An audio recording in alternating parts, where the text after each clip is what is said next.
যেমনটি আগেই বলা হয়েছে, এই মন, শরীর, প্রাকৃতিক ব্যাঘাত বা অন্যান্য জীবের কারণে আমরা সর্বদাই দুঃখজনক অবস্থায় থাকি। আমাদের উপর সর্বদাই কোন ধরনের দুঃখ চাপিয়ে দেওয়া হয়। এই জগৎ দুঃখের জন্যই তৈরি। যদি দুঃখ না থাকে, তাহলে আমরা কৃষ্ণ ভাবনামৃতিতে আসতে পারি না। দুঃখ আসলে আমাদের কৃষ্ণ ভাবনামৃতিতে উন্নীত করার জন্য একটি প্রেরণা এবং সাহায্য। একজন বুদ্ধিমান ব্যক্তি প্রশ্ন করেন, কেন এই দুঃখগুলি তার উপর প্রয়োগ করে চাপিয়ে দেওয়া হয়।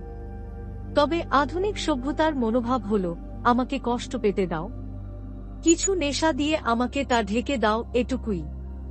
কিন্তু নেশা শেষ হওয়ার সাথে সাথেই দুঃখ ফিরে আসে। কৃত্রিম নেশা দিয়ে জীবনের দুঃখের সমাধান করা সম্ভব নয়।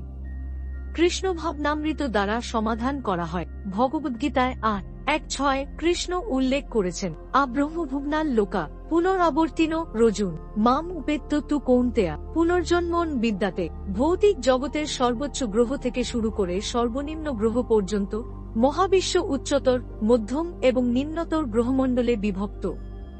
পৃথিবীকে মধ্যম গ্রহমণ্ডলের একটি সদস্য হিসেবে বিবেচনা করা হয়।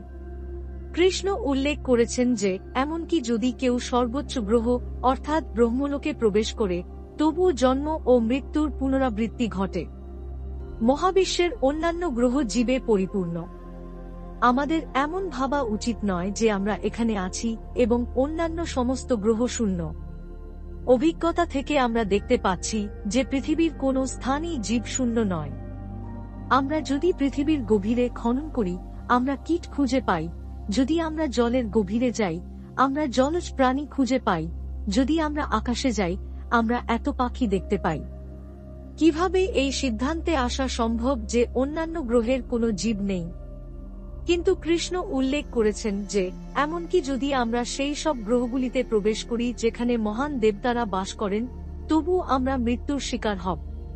আবার কৃষ্ণ পুনরাবৃত্তি করেন যে তাঁর গ্রহে পৌঁছানোর পরে আবার জন্ম নেওয়ার প্রয়োজন নেই। আমাদের অনন্ত জীবনকে আনন্দ ও জ্ঞানে পরিপূর্ণ করার ব্যাপারে খুবই গুরুত্ব সহকারে কাজ করা উচিত।